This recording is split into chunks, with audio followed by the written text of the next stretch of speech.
Assalamualaikum warahmatullahi wabarakatuh. Mungkin ini adalah pertemuan sakral yang dialami oleh Profesor Dr. Haji Qadirun Yahya MSc, seorang angkatan 1945, ahli sufi, ahli fisika dan metafisika, dan pernah menjabat sebagai Rektor Universitas Pancabudi Medan dengan Presiden RI pertama Insinyur Soekarno. Ia bersama rombongan saat itu diterima di beranda Istana Merdeka sekitar bulan Juli 1965. Bersama dengan Profesor Insinyur Brojonegoro ALM, Profesor Dr. Syarif Tayyip, Bapak Suprayogi, Admiral John Lee, para Sucipto Besar, Kapolri, Duta Besar Belanda.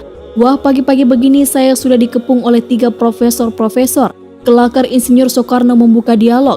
Kemudian Soekarno mempersilahkan rombongan tamunya duduk. Profesor Qadirun Yahya, silakan duduk dekat saya, pinta Soekarno terkesan khusus. Profesor, saya dengar tentang engkau sudah sejak 4 tahun, tapi baru sekarang aku ketemu engkau.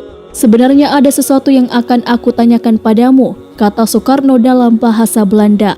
Ya, tentang apa itu Bapak Presiden? Tentang sesuatu hal yang sudah kira-kira 10 tahun. Saya cari-cari jawabannya tapi belum ketemu yang memuaskan. Saya sudah bertanya pada semua ulama dan para intelektual yang saya anggap tahu, tetapi semua jawabannya tetap belum memuaskan saya. Lantas soal apa, Bapak Presiden? Saya bertanya terlebih dahulu tentang yang lain. Sebelum saya majukan pertanyaan yang sebenarnya, jawab Presiden Soekarno. Baik Presiden, kata Profesor Qadirun Yahya. Manakah yang lebih tinggi, Presiden atau Jenderal atau Profesor dibandingkan dengan sorga? Tanya Presiden. Sorga, jawab Profesor Qadirun Yahya. Of course, setuju, balas Presiden terlihat lega. Menyusul Presiden bertanya untuk soal berikutnya, lantas manakah yang lebih banyak dan lebih lama pengorbanannya antara pangkat-pangkat dunia yang tadi dibandingkan dengan pangkat sorga, tanyanya. Untuk Presiden, Jenderal Profesor harus berpuluh-puluh tahun berkorban dan berabdi pada negara, nusa dan bangsa atau pada ilmu pengetahuan. Sedangkan untuk mendapatkan sorga harus berkorban untuk Allah segala-galanya.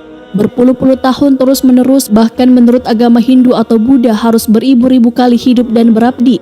Baru barangkali dapat masuk nirwana, jawab Profesor Qadirun. Accords, kata Bung Karno, panggilan akrab Presiden. Sekarang baru dapat kutangkap engkau Profesor, lanjut Bung Karno.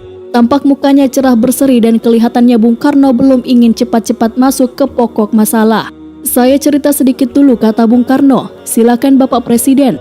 Saya telah melihat teman-teman saya meninggal dunia lebih dahulu dari saya dan hampir semuanya matinya jelek karena banyak dosa rupanya. Saya pun banyak dosa dan saya takut mati jelek. Maka saya selidiki Al-Quran dan Al-Hadis bagaimana caranya supaya dengan mudah hapus dosa saya dan dapat ampunan dan bisa mati tersenyum. Lantas saya ketemu dengan satu hadis yang bagi saya berharga. Bunyinya kira-kira seperti berikut. Rasulullah SAW berkata, seorang wanita penuh dosa berjalan di padang pasir, bertemu dengan seekor anjing dan kehausan. Wanita tadi mengambil gayung yang berisikan air dan memberi minum anjing yang kehausan itu. Rasul lewat dan berkata, hai para sahabatku, lihatlah dengan memberi minum anjing itu, hapus dosa wanita itu dunia dan akhirat, ia ahli sorga.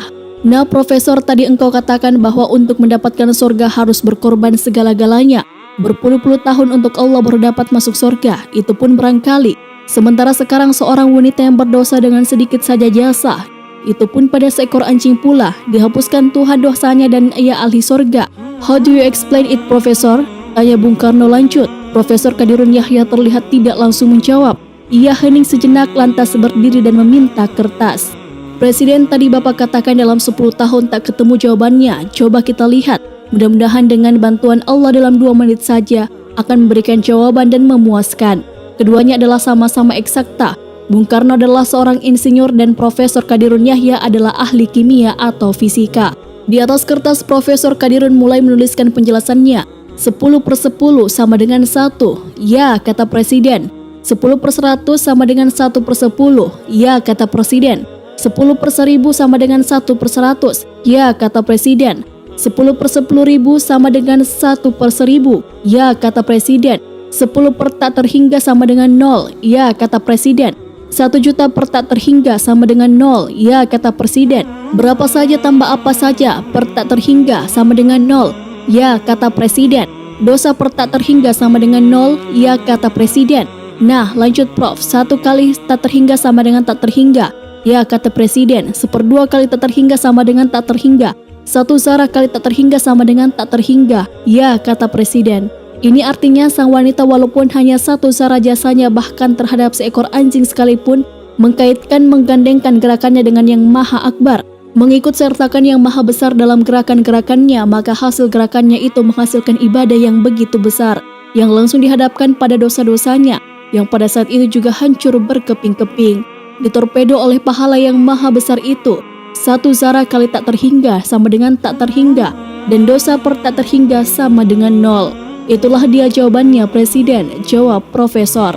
Bung Karno diam sejenak. Hebat, katanya kemudian, dan Bung Karno terlihat semakin penasaran.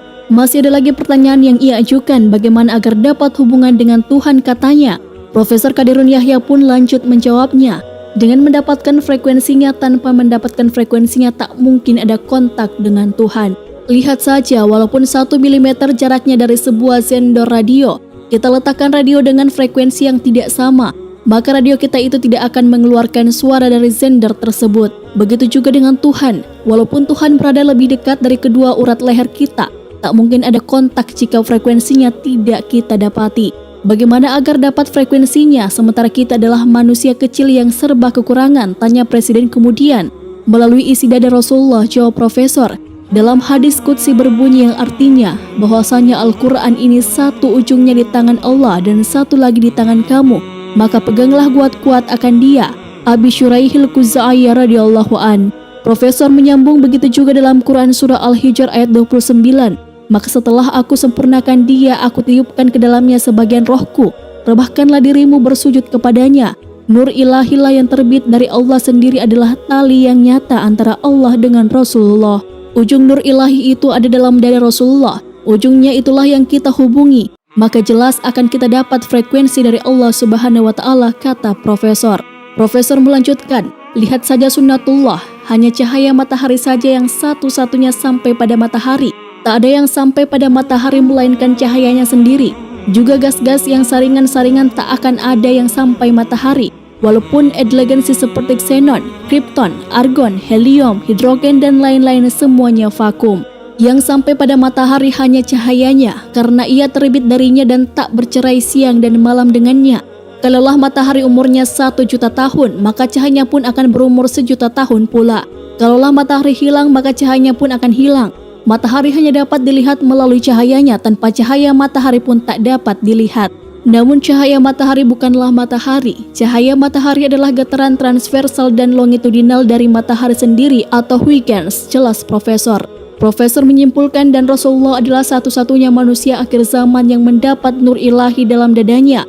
Mutlak jika hendak mendapatkan frekuensi Allah, ujung dari nur itu yang berada dalam dada Rasulullah harus dihubungi.